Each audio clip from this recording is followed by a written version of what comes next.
안녕하십니까? 오늘은 6월 23일 수요일입니다.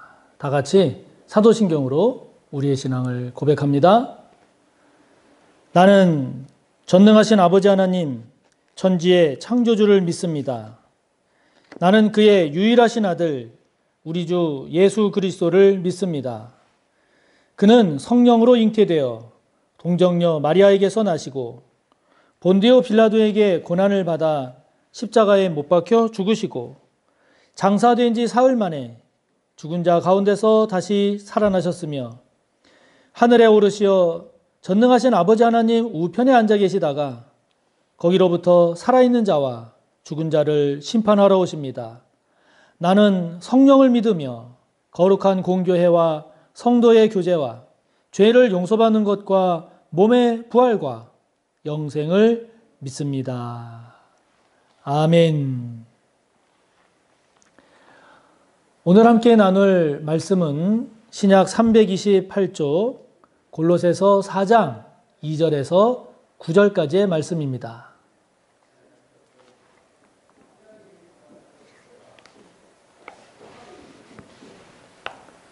골로새서 4장 2절에서 9절까지의 말씀 함께 봅니다. 기도를 계속하고 기도에 감사함으로 깨어 있으라. 또한 우리를 위하여 기도하되 하나님이 전도할 문을 우리에게 열어주사 그리스도의 비밀을 말하게 하시기를 구하라. 내가 이 일 때문에 매임을 당하였노라. 그리하면 내가 마땅히 할 말로서 이 비밀을 나타내리라. 외인에게 대해서는 지혜로 행하여 세월을 아끼라. 너희 말을 항상 은혜 가운데서 소금으로 맛을 냄과 같이 하라. 그리하면 각 사람에게 마땅히 대답할 것을 알리라. 두기고가 내 사정을 다 너희에게 알려주리니 그는 사랑받는 형제요 신실한 일꾼이요 주 안에서 함께 종이 된 자니라. 내가 그를 특별히 너희에게 보내는 것은 너희로 우리 사정을 알게 하고 너희 마음을 위로하게 하려 함이라. 신실하고 사랑을 받는 형제 오네시모를 함께 보내노니 그는 너희에게서 온 사람이라. 그들이 여기 일을 다 너희에게 알려주리라. 아멘. 골로새서 4장은 이제 골로새서의 마지막 장입니다. 사도 바울이 골로새 교인들을 향한 이제 마지막 당부의 이야기들을 하고 있는데요. 그 내용들을 우리가 함께 살펴보면서 오늘 우리가 함께 묵상하고 기도할 그런 내용들이 무엇이 있을까 함께 나눠보고자 합니다. 먼저 오늘 사도 바울이 골로새 교회 성도들에게 권면하고 당부하는 것은 기도입니다. 기도를 사도 바울이 당부하고 있습니다. 2절과 3절을 보면 기도라는 표현이 3번이 나옵니다. 기도를 계속하고, 여기 기도를 계속하고라고 하는 이 말씀을 새번역 성경을 보면 기도에 힘쓰십시오. 공동번역 성경을 보면 꾸준히 기도하십시오. 이렇게 번역을 하고 있습니다. 그러니까 기도하기를 힘쓰십시오. 기도를 끊임없이 꾸준히 하십시오. 기도를 부탁하고 있습니다. 또 두 번째, 기도에 감사함으로 깨어있으라. 깨어있는 기도를 당부하고 있습니다. 또한 3절에 보면 우리를 위하여 기도해 주십시오. 중보 기도를 부탁하고 있습니다. 특별히 사도 바울의 경우에 지금 복음을 전하는 선교적 사명을 감당하고 있기에 전도할 문을 우리에게 열어주기를 위해서 기도해 주십시오. 이렇게 중보 기도를 부탁하고 있지요. 지금 사도 바울이 골로새 교회 성도들에게 권면하는 것 기도입니다. 기도가 얼마나 중요합니까? 우리가 기도가 중요하다는 것 부인할 사람 없고 모르는 사람이 없지요. 저도 지금 이렇게 목회자로서 담임 목사로서 사역을 해가면서 느끼는 것, 사역뿐만이 아니라 삶에서 느끼는 것, 그것은 기도의 필요성입니다. 기도의 중요성입니다. 여러분, 이것은 기도가 얼마나 중요하고 기도가 얼마나 필요하냐라고 하는 것은 그 기도를 통한 여러 가지 일들을 경험하고 깨닫기 전에는 여러분 그 기도에 대한 중요성과 필요성을 실감하지 못할 수도 있죠. 그러나 기도는 너무너무 중요합니다.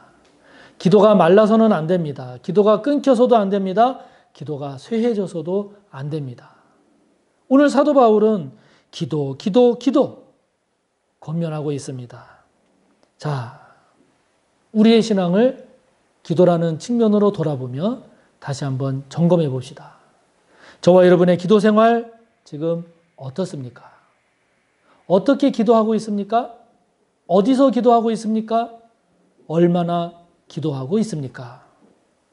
저와 여러분, 내 자신만을 위한 기도에 머물러 있습니까?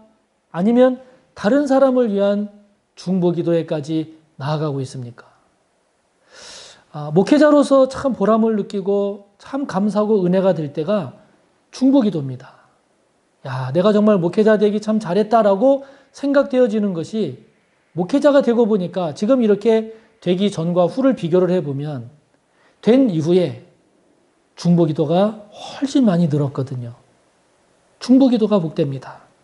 저와 여러분, 우리의 기도 생활 다시 한번 돌아보면서 기도를 하고 있는지 안 하고 있는지, 하고 있다면 어디서 하고 있는지, 얼마나 하고 있는지, 어떻게 하고 있는지를 잘 돌아보아 기도가 살아나고 기도의 은혜가 넘치는 저와 여러분이 되시기를 바랍니다.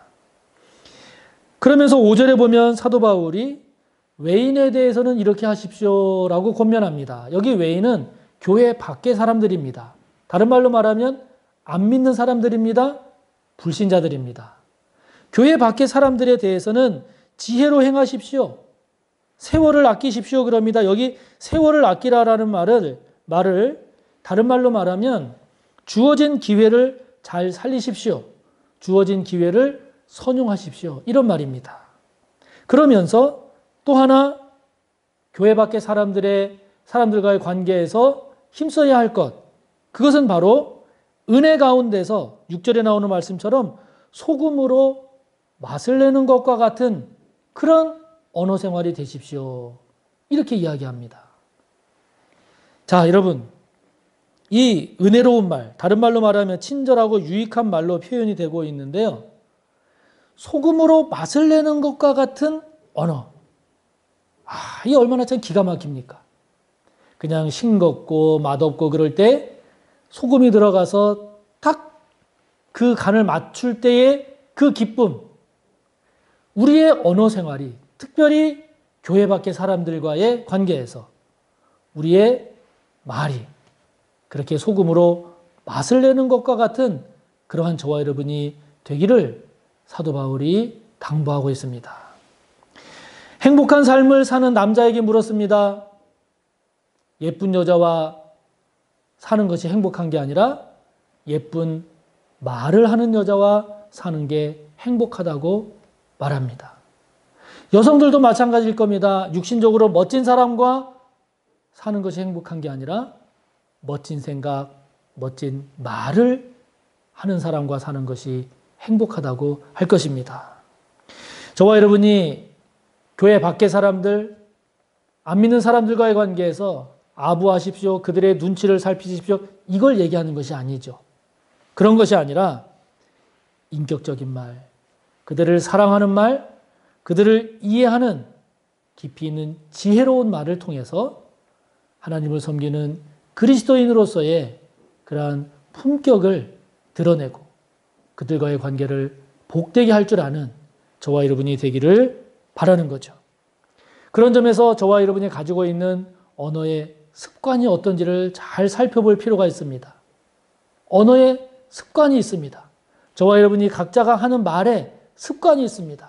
어투라든지 태도라든지 저와 여러분이 가지고 있는 언어 습관 중에 그렇게 함으로써 마이너스 효과를 나타내는 것, 그렇게 함으로써 상대방과의 관계를 힘들게 하는 것, 그렇게 함으로써 상대방과의 관계를 깨트리기도 하는 저와 여러분이 가지고 있는 잘못된 언어 습관이 있을 수가 있습니다. 이것을 저와 여러분이 잘 살펴서 그것을 다듬고 그것을 극복하고 그것을 넘어서는 저와 여러분이 될 때 저와 여러분은 한 단계 더 성숙한 그런 그리스도인으로 나아갈 수가 있을 겁니다. 그런 저와 여러분 꼭 되어서 소금으로 맛을 내는 것과 같은 그런 저와 여러분의 언어 생활, 인격이 되시기를 바랍니다. 그러면서 오늘 사도 바울이 7절부터 9절에 보면 두 사람을 소개하고 있습니다. 두 사람을 소개하고 있는데 한 사람은 누구인고 하니 7절에 보면 두기고라는 사람입니다. 그리고 9절에 보면 오네시모라고 하는 이 두 사람을 사도 바울이 소개를 하고 있습니다. 이 두 사람의 공통점은 무엇인가? 이 두 사람 모두 다 신실한 사람이라는 겁니다. 이 두 사람 다 사랑받는 사람이라는 겁니다. 그리고 이 두 사람 모두가 다 복음을 위해서 지금 사도 바울을 돕고 있는 복음의 동역자입니다. 그런데 여러분, 특별히 지금 이제 두기고에 대해서 좀 더 많이 나오고 있는데요. 8절에 보면 사도 바울이 두기고를 특별히 골로새 교회 성도들에게 보내고 있음을 알 수 있습니다. 지금 사도 바울은 매여 있습니다. 감옥에 있습니다. 그래서 골로새 교회 성도들에게 가지 못할 그런 상황이 있는데 그런 상황에서 지금 두기고를 통해서 골로새 교회에 편지를 보내기도 하고 그 다음에 전해야 할 말을 보내기도 하는데 오네시모를 같이 붙여서 지금 보내고 있는 거죠. 이 두기고라고 하는 사람을 성경을 이렇게 살펴보면 에베소서 6장 21절 22절에도 나오고 디모데후서 4장 12절에도 나오고 디도서 3장 12절에도 나오는데 거기 내용들을 보면 이 두기고라고 하는 사람은 사도 바울의 이런 편지를 전달해 주는 자, 사도 바울의 뜻을 전달해 주는 자, 이런 역할을 잘 감당했던 그런 사람임을 알 수 있습니다. 여러분 잘 생각해 보십시오. 사도 바울 시대에 이 편지를 가지고 전달할 때에 그 전달하는 거리가 가까웠겠습니까? 얼마나 멀었겠어요. 그러면 가는 길도 험했을 거고 어떤 경우에는 위험한 경우도 있었을 것이고 시간도 많이 걸렸을 것이고 어떤 경우에는 가지고 있는 경제적인 물질도 별로 없어서 힘들고 배고프기도 하지 않았겠습니까? 두기고가 그런 굳은 일, 힘든 일, 어려운 일, 불편한 일, 그 일을 잘 도와준 사람입니다. 우리는 성경에 사도 바울이 모든 것을 한 것처럼 우리는 생각하지 않습니까? 그러나 가만히 생각을 해보면 그러한 일들이 아름다운 사역이 될 수 있게끔 먼 곳까지 바울의 편지를 전하고 먼 곳까지 가서 바울의 뜻을 전하고 먼 곳까지 가서 감당해야 될 역할을 감당하는 이런 두기고 오네시모와 같은 사람들이 있었기에 사도 바울의 사역이 열매를 맺고 또 빛을 보게 된 것이죠. 사도 바울은 드러나지만 그러나 이들은 드러나지 않습니다. 사랑하는 성도 여러분, 저와 여러분 축복합니다. 우리 서호교회에 이런 두기고와 같이 오네시모와 같이 보이지는 않지만 그러나 그 무엇보다도 귀한 일들을 잘 감당하는 그런 숨은 일꾼들이 많기를 바랍니다. 한 걸음 더 나아가서 저와 여러분이 우리 한 사람 한 사람이 드러나지 않지만 그러나 참으로 귀한 사명을 묵묵히 신실하게 잘 감당하는 저와 여러분 우리 모두가 꼭 되시기를 교회뿐만 아니라 저와 여러분 각각에 속한 공동체에서 그런 아름다운 모습으로 귀한 사명 잘 감당하는 우리 모두가 되기를 바랍니다. 다 같이 주기도문으로 마치시고 여러분의 기도를 또 이어가시기 바랍니다. 하늘에 계신 우리 아버지, 아버지의 이름을 거룩하게 하시며 아버지의 나라가 오게 하시며 아버지의 뜻이 하늘에서와 같이 땅에서도 이루어지게 하소서. 오늘 우리에게 일용할 양식을 주시고 우리가 우리에게 잘못한 사람을 용서하여 준 것 같이 우리 죄를 용서하여 주시고 우리를 시험에 빠지지 않게 하시고 악에서 구하소서. 나라와 권능과 영광이 영원히 아버지의 것입니다. 아멘.